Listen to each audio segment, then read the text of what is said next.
কম্পিউটারে কোনো ফাইল, আপনার ছবি, মোবাইলে ডকুমেন্টস আপনি সমস্ত ট্রান্সফার করবেন। ডকুমেন্টস একটা প্লে স্টোর কম্পিউটারে থেকে ছোট্ট একটা অ্যাপস ট্রান্সফার ডাউনলোড করার করবেন। খুব আপনি প্লে সহজ স্টোরে ও প্রবেশ করবেন। সঠিক পদ্ধতি। প্লে স্টোর ওপেন করে সার্চ বারে এসে আপনি টাইপ করবেন ওয়াইফাই এফটিপি সার্ভার। এই যে নিচে দেখছেন ওয়াইফাই এফটিপি সার্ভার, এটা লিখে আপনি সার্চে ট্যাপ করবেন।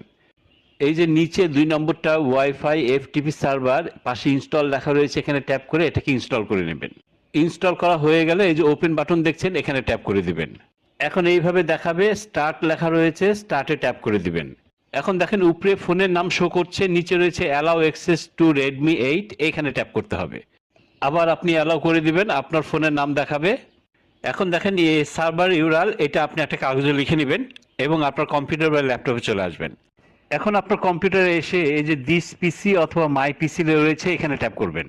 এই যে দিস পিসি দেখছেন, এখানে আপনি যে লেখাটা আপনি লিখেছেন সেই লেখাটা এখানে টাইপ করে দিবেন, অর্থাৎ সার্ভার ইউরালটা, ঠিক আছে, এফটিপি এইটা লেখাটা আপনি এখানে লেখাটা লিখে আপনি এন্টার করলেই কিন্তু আপনার কম্পিউটারের সাথে আপনার মোবাইলের কানেক্ট